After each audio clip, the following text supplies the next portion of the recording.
Jean, chapitre 20. Le dimanche, Marie de Magdala se rendit au tombeau de bon matin, alors qu'il faisait encore sombre, et elle vit que la pierre avait été enlevée de l'entrée du tombeau. Elle courut trouver Simon-Pierre et l'autre disciple que Jésus aimait et leur dit, « Ils ont enlevé le Seigneur du tombeau et nous ne savons pas où ils l'ont mis. » Pierre et l'autre disciple sortirent donc et allèrent au tombeau. Ils couraient tous les deux ensemble, mais l'autre disciple courut plus vite que Pierre et arriva le premier au tombeau. Il se pencha et vit les bandelettes posées par terre, cependant il n'entra pas. Simon-Pierre, qui le suivait, arriva et entra dans le tombeau. Il vit les bandelettes posées par terre.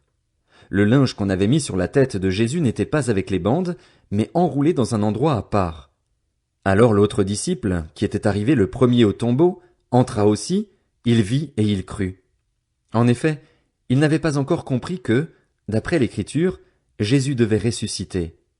Ensuite les disciples repartirent chez eux.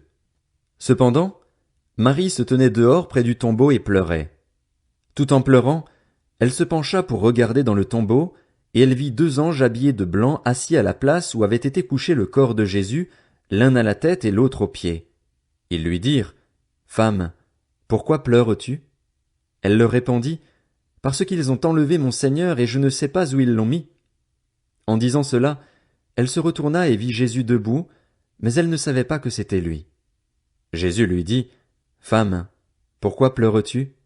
Qui cherches-tu » Pensant que c'était le jardinier, elle lui dit, « Seigneur, si c'est toi qui l'as emporté, dis-moi où tu l'as mis et j'irai le prendre. » Jésus lui dit, « Marie. » Elle se retourna et lui dit en hébreu, « Rabouni, c'est-à-dire Maître. » Jésus lui dit, « Ne me retiens pas, car je ne suis pas encore monté vers mon Père, mais va trouver mes frères et dis-leur que je monte vers mon Père et votre Père, vers mon Dieu et votre Dieu. » Marie de Magdala alla annoncer aux disciples qu'elle avait vu le Seigneur et qu'il lui avait dit cela.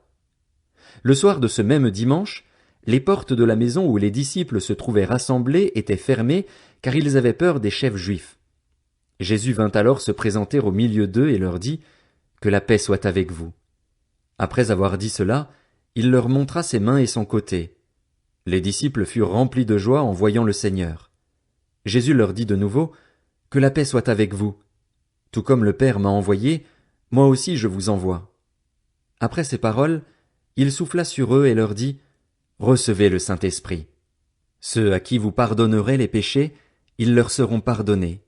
Ceux à qui vous les retiendrez, ils leur seront retenus. » Thomas, appelé Didyme, l'un des 12, n'était pas avec eux lorsque Jésus vint.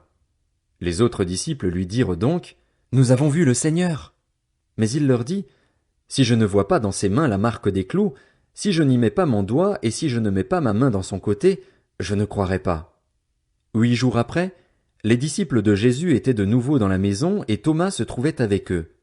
Jésus vint alors que les portes étaient fermées, se tint au milieu d'eux et dit, « Que la paix soit avec vous. » Puis il dit à Thomas, « Avance ton doigt ici et regarde mes mains. Avance aussi ta main et mets-la dans mon côté.